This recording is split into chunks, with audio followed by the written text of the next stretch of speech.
Welcome to the final video of part 3. We've built the concepts. Now let's see how CSR lives in the real world, first in research, then in real companies. We start with a nice piece of empirical work by Gergen, Shaheen, Wood and Brewster, published in 2019. Their question: how do a country's institutional variables, the legal and cultural environment a company's headquarters sits in, influence CSR across multinational companies? And their findings are genuinely interesting. The legal system of the headquarters has a significant influence. Firms headquartered in civil law countries, think continental Europe, are more likely to have a formal CSR code. In the study, their CSR dummy variable is set to 1. Those same civil law headquartered firms show a much lower individualism score and a lower employee turnover rate. The lesson is subtle but important. CSR isn't just a matter of individual corporate choice. Where a company is legally and culturally rooted shapes how much CSR it does. Institutions matter. Exactly the driving force we flagged back in video 2. And if you're finding this valuable, do consider subscribing to the channel. It's the best way to keep up with what's next. Now to the hard practical problem we kept running into. How do you actually quantify something as fuzzy as CSR? Here's the first approach from Scholtens in 2011 in the context of CSR classification of insurance companies. His method is one you'll see again and again. Take multiple potentially relevant variables, mostly binary yes or no indicators, and combine them into a single CSR index. Does the company have an environmental policy? Yes or no? A code of ethics? Yes or no? And so on, aggregated into one score. And where does the information come to one score? And where does the information come from? From the company's own website and from third-party data. Notice the strengths and weaknesses immediately. Building an index from many indicators is transparent and systematic. You can see exactly what goes in. But it leans heavily on what the company chooses to disclose about itself, which is a limitation we'll keep bumping into when we get to ratings. Here's a contrasting second approach from Kruger, also 2011, in the context of evaluating the sustainability impact of an individual stock within a portfolio. And the method is the mirror image of the first. Instead of building your own index from transparent visible variables, you simply access a third-party score. In this case, the MSCI ESG Sustainable Impact Metrics. The catch, which the slide flags honestly, is that you get only very basic information on how that metric is actually calculated. So here's the trade-off laid bare across these two examples. Build the index yourself, as Scholtens does, and it's transparent but labor-intensive and dependent on disclosure. Buy a score from a provider, as in Kruger's approach, and it's convenient and comprehensive, but a black box, you don't fully know what's inside.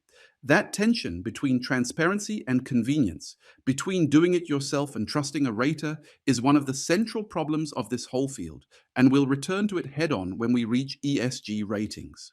Now let's leave the research behind and look at what real companies actually say and do.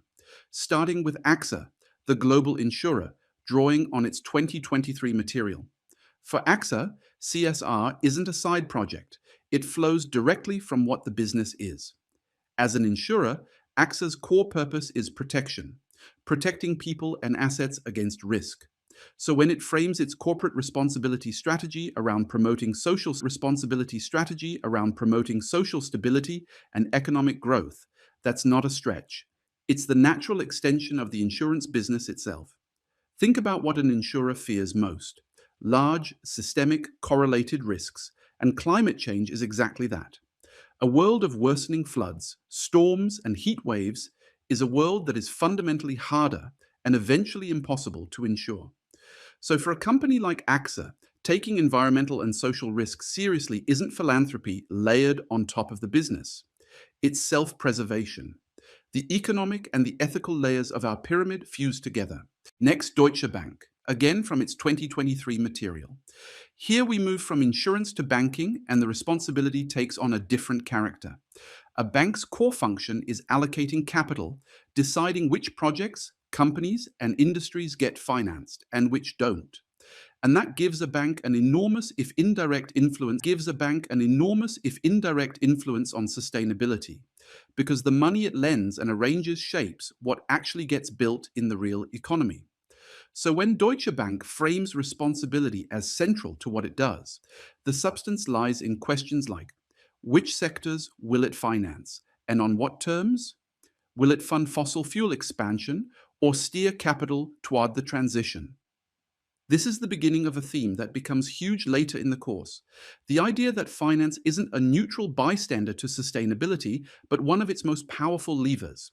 A bank's biggest environmental footprint isn't the paper in its offices. It's the portfolio of everything it finances. Now, to BASF, the German chemical giant, from its 2023 sustainability material. And this is our first industrial, rather than financial example, which changes the picture.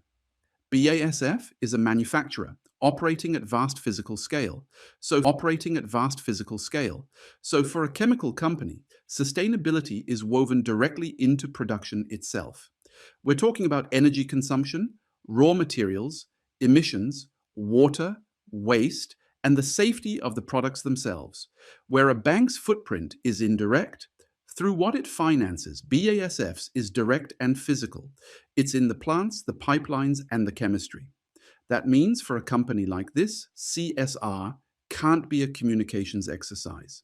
It has to live in engineering and process design, running plants more efficiently, developing less harmful products, closing material loops so waste becomes input.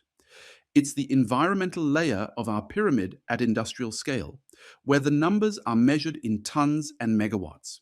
This second BASF slide lets us go a little deeper into how a company of this kind operationalizes sustainability from the same 2023 source. The crucial idea for an industrial producer is that sustainability has to be embedded across the entire value chain, not just at BASF's own gates, but upstream in the raw materials it buys and downstream in how its products are used and eventually disposed of. This is where those concepts we built earlier become concrete: responsible sourcing, eco-efficiency, life cycle thinking. A chemical company sits in the middle of an enormous web of other companies, so its responsibility genuinely does stretch up and down the supply chain. Precisely the supply chain question we raised all the way back in video 1. And it's why firms like BASF invest so heavily in measurable targets and reporting. At this scale, trust us, we're being responsible isn't credible. Only numbers are, which is once again the KPI point returning. Our final company is adidas, the sportswear brand, from its 2023 material. And it rounds out the set nicely because it brings the supply chain to the very front of the story. For a company like Adidas, the biggest sustainability challenges don't sit inside its own headquarters. They sit in a vast global network of suppliers and factories, often in developing countries, where the shoes and clothing are actually made. So the central issues become labor standards and working conditions in that supply chain, fair wages, safe factories, no child labor, alongside the environmental footprint of materials and manufacturing. This is a company whose reputation is its brand, and whose brand can be badly damaged by a scandal in a factory it doesn't even own. Which brings us right back to the driving forces from video 2. Consumer attitudes, NGO pressure, and media attention are exactly what push a consumer-facing brand like Adidas to take responsibility for conditions far down its supply chain. The market driver in action. Let's lift our eyes to the future of CSR. The slide makes a clear prediction about who will shape it. Businesses themselves are expected to have the greatest influence on how CSR spreads from here. More specifically, competitors, purchasers, and end consumers, that is, business stakeholders, are seen as the most important brokers of CSR going forward, followed by public authorities and NGOs, the public-oriented stakeholders. Interestingly, trade unions, along with companies from unrelated sectors, are seen as having the weakest influence. And there's a deeper structural point. Because of the way societies are developing, sustainable development is now inextricably linked to CSR, so much so that we can treat sustainability itself as part of the future trend of CSR. Add to that genuine responsibility in every layer we've discussed. And you get the real promise here. CSR can become the basis for creating new value for organizations, grounded in sustainability. Not a cost to be minimized, but a source of value to be built. The full list of references for this session is on screen and in the video description, including the studies by Gergen and colleagues, Skoltens and Kruger, and the corporate sources from AXA, Deutsche Bank, BASF, and adidas. That brings part 3 to a close. In this video, we saw CSR come alive in research where institutions and legal systems shape how much CSR firms do, and where quantifying it forces a hard choice between building your own transparent index and trusting a third-party black box. And we saw it in practice across 4 very different companies. AXA, where responsibility flows from the insurance business itself. Deutsche Bank, Deutsche Bank, where it lives in how capital is allocated. BASF, where it's embedded in industrial production and the value chain. And adidas, where it centers on the global supply chain. Zoom out, and the whole of part 3 has given you the vocabulary of corporate responsibility.